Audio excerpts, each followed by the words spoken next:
महाराष्ट्र का साप्ताहिक मौसम पूर्वानुमान का ये वीडियो आप देख रहे हैं न्यूज़ मीडिया मंच पर और मैं हूं देवेंद्र त्रिपाठी। मौसम तक पर भी इसका लिंक आपको मिलेगा।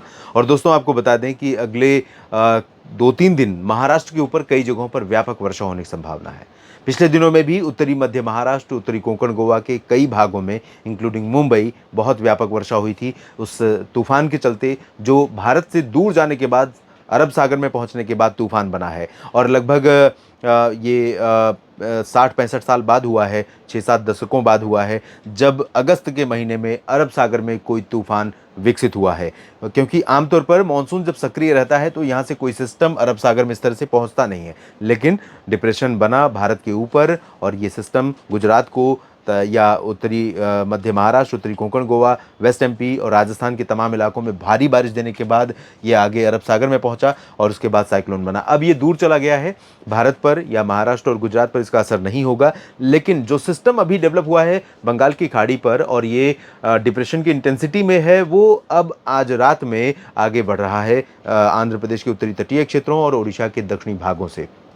इसके अंदर आने के बाद जब यहाँ से सिस्टम आगे बढ़ेगा तो इस तरह से इसका प्रभाव महाराष्ट्र के ऊपर जारी रहेगा और अगले 3 दिन, आज तो महाराष्ट्र में विदर्भ में कई जगहों पर भारी वर्षा इस समय हो रही होगी। अगर आप ये वीडियो आज देख रहे हैं 31 अगस्त के दिन, जिस दिन ये वीडियो मैं रिकॉर्ड कर रहा हूँ, आज बहुत देर से वीडियो अपलोड कर रहा हूँ, तो यहाँ पर इस समय भारी वर्षा हो रही होगी क्योंकि बहुत घने बादल बने हुए, बहुत भीषण लाइटिंग के साथ यहाँ पर तेज़ हवाओं के साथ बरसात हो रही होगी। अकोला, अमरावती, वर्धा, यवतमाल, नागपुर, भंडारा, गोंदिया, चंद्रपुर और गढ़चिरौली समेत तमाम इलाकों में, साथ ही साथ महाराष्ट्र की जो मराठवाड़ा और विदर्भ रीजन है, मराठवाड़ा, मध्य महाराष्ट्र और कोंकण गोवा का रीजन है, इन भागों में भी बादल बने हुए हैं और बरसात की संभावनाएं आज रात में भी जारी हैं।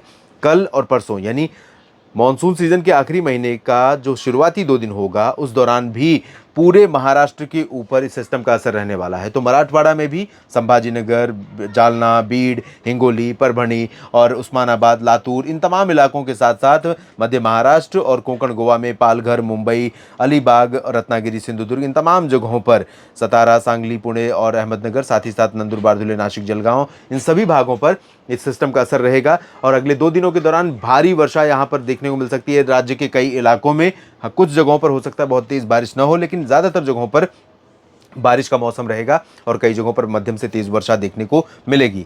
और 2 सितंबर के बाद 3 सितंबर से बारिश की स्थिति या मौसम की स्थिति बदलने लगेगी और सिस्टम ऊपर चला जाएगा, तो उत्तरी क्षेत्रों में बारिश की गतिविधियां जारी रहेंगी, बाकी जगहों पर बारिश कम हो जाएगी। 2 सितंबर के बाद भी पालघर, ठाणे, मुंबई और रत्नागिरी, सिंधुदुर्ग का जो कोंकण गोवा का रीजन है, यहाँ पर बारिश जारी रहेगी और पुणे, ठाणे, नासिक में भी बारिश जारी रह सकती है। धुले, जलगांव और बुल्ढाना, अमरावती, विदर्भ में भंडारा और नागपुर तथा वर्धा, गोंदिया, इन भागों में कुछ स्थानों पर बारिश की गतिविधियां बनी रह सकती हैं। तो राज्य के कई जिले ऐसे हो सकते हैं जहां इस सप्ताह व्यापक वर्षा होने की संभावना है और बारिश में जो कमी किसी ज़िले में रह गई होगी तो उसकी भरपाई ये सिस्टम कर सकता है। लेकिन कुछ जगहों पर बारिश इतनी ज़्यादा हो सकती है कि फसलों को, चाहे वो हॉर्टिकल्चर यानी बागवानी की फसलें हों या फिर agriculture crop, food crop grain हो, उनको नुकसान पहुंचा सकता है। थोड़ा सावधान रहिए जब मौसम बिगड़े, खासतौर पर 1 और 2 सितंबर के दिन सावधान रहिए। राज्य में कहीं पर भी भारी वर्षा, लाइटनिंग, थंडरस्टॉर्म और तेज़ हवाओं के साथ हो सकती है।